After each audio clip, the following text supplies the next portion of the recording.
أعوذ بالله من الشيطان الرجيم بسم الله الرحمن الرحيم الحمد لله رب العالمين والصلاة والسلام على رسول الله وعلى آله وصحبه أجمعين أما بعد السلام عليكم ورحمة الله وبركاته. Chers frères et sœurs, nous nous retrouvons dans notre série de cours sur l'appel commun de tous les prophètes, La ilaha illallah. Nous avons vu ensemble l'importance de cette parole, nous avons vu ensemble certaines définitions qui sont indispensables, qu'il faut connaître impérativement pour pouvoir appliquer correctement cette parole. Nous avons vu l'importance de la ilaha illallah, des définitions telles que la définition de l'adoration, de la divinité, etc. Ensuite, nous avons dit que cette parole a des conditions. Comme l'ont dit nos savants, la ilaha illallah est la clé du paradis, mais cette clé a certaines dents et ces dents sont ses conditions.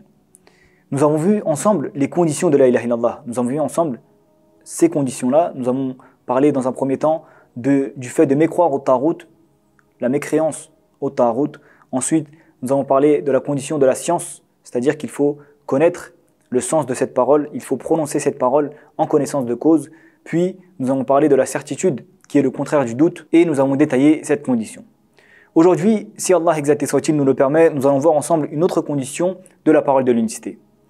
Allah exalté soit-il nous dit dans le Coran وَمَا أُمِرُوا إِلَّا لِيَعْبُدُوا اللَّهَ مُخْلِصِينَ لَهُ الدِّينَ حُنَفَاءَ وَيُقِيمُوا الصَّلَاةَ وَيُؤْتُوا الزَّكَاةَ. Il ne leur a été commandé que d'adorer Allah en lui vouant un culte exclusif, d'accomplir la salat et d'acquitter la zakat. Par ailleurs, le messager d'Allah sallallahu alayhi wa sallam nous dit dans un hadith rapporté par Abu Huraira radiyallahu anhu أَسْعَدُ النَّاسِ بِشَفَاعَةِ يَوْمَ الْقِيَامَةِ مَنْ قَالَ لَا إِلَهَ إِلَّا اللَّهِ خَالِصًا مِنْ قَلْبِهِ أَوْ نَفْسِهِ. Celui qui sera le plus heureux de mon intercession le jour du jugement est celui qui aura prononcé la parole de l'unicité avec un cœur ou un esprit rempli de sincérité. Dans le verset de la sourate Al-Bayyina que nous avons cité précédemment, Allah exalté soit-il nous ordonne d'adorer Allah en lui vouant un culte exclusif. لِيَعْبُدُوا اللَّهَ مُخْلِصِينَ لَهُ الدِّينَ. مُخْلِصِينَ لَهُ الدِّينَ en lui vouant un culte exclusif avec sincérité. De même, le messager d'Allah sallallahu alayhi wa sallam nous apprend à travers ce hadith que celui qui sera le plus heureux de son intercession le jour du jugement est celui qui prononce la parole de l'unicité avec un cœur rempli de sincérité. Voilà pourquoi nous pouvons dire que la sincérité, l'ikhlas, est une condition de la ilaha illallah. Il faut prononcer cette parole, il faut prononcer la parole de l'unicité avec sincérité et droiture. Mais qu'est-ce que la sincérité? À quoi faisons-nous référence lorsque nous disons qu'il faut prononcer cette parole avec sincérité? En arabe, on traduit la sincérité par khalasa. Et khalasa signifie nettoyer, purifier une chose. Ainsi, la sincérité est le fait de nettoyer, de purifier sa religion de l'association, de l'ostentation et de toutes les intentions autres que celles d'Allah tabaraka wa ta'ala en lui vouant un culte exclusif. Car la religion dont le culte est voué exclusivement à Allah tabaraka wa ta'ala est la religion droite, c'est-à-dire khalis. Il n'y a pas de place pour autre qu'Allah tabaraka wa ta'ala dans cette religion. Il est l'unique, al-wahid, al-ahad, et l'adoration lui est vouée exclusivement. Fa'budillaha mukhlisan lahu ad-din. Adore Allah en lui vouant un culte exclusif. Si la religion appartenant à Allah est droite, ses membres aussi doivent l'être, c'est-à-dire qu'ils doivent adorer Allah sans rien lui associer.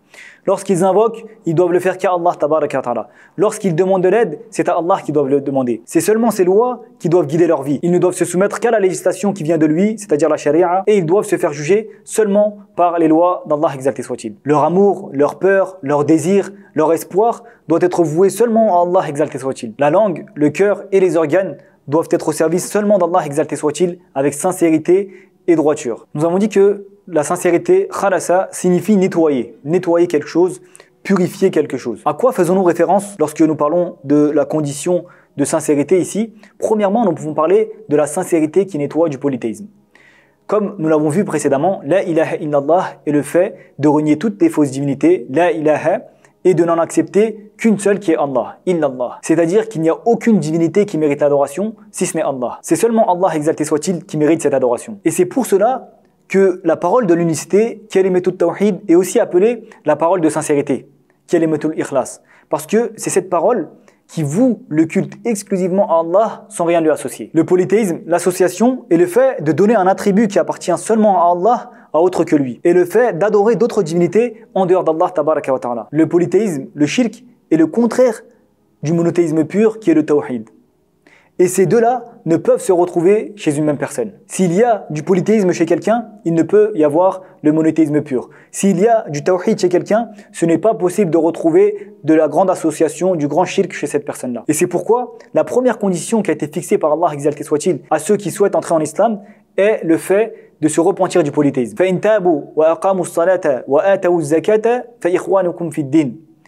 Et donc s'ils se repentent du polythéisme, qu'ils accomplissent la prière et qu'ils s'acquittent de l'aumône légale, alors ils seront vos frères en religion. Il faut donc se repentir du shirk, il faut donc se débarrasser du polythéisme pour pouvoir entrer en islam.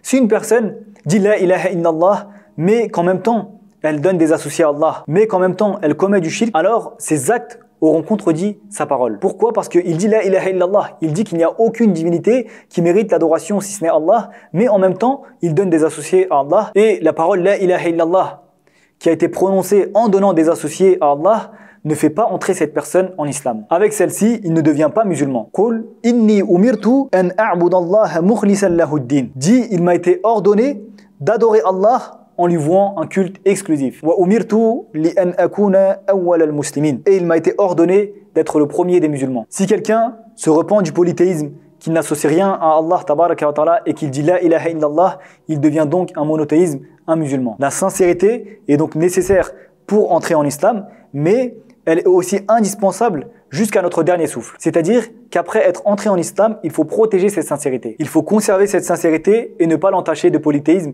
car l'association et le shirk annule toutes les actions que nous avons faites jusqu'à ce jour, et il annule aussi notre attestation de foi, la ilaha illallah. Dit, me commanderez-vous d'adorer autre qu'Allah, ô ignorant? وَلَقَدْ أُوحِيَ إِلَيْكَ وَإِلَى الَّذِينَ مِنْ قَبْلِكَ لَإِنْ أَشْرَكْتَ لَيَحْبَطَنَّ عَمَلُكَ وَلَتَكُونَنَّ مِنَ الْخَاسِرِينَ. En effet, il t'a été révélé, ainsi qu'à ceux qui t'ont précédé, si tu donnes des associés à Allah, ton œuvre sera certes vaine et tu seras très certainement du nombre des perdants. الَّذِينَ آمَنُوا وَلَمْ يَلْبِسُوا إِيمَانَهُمْ بِظُلْمٍ أُولَٰئِكَ لَهُمُ الْأَمْنُ وَهُمْ مُهْتَدُونَ.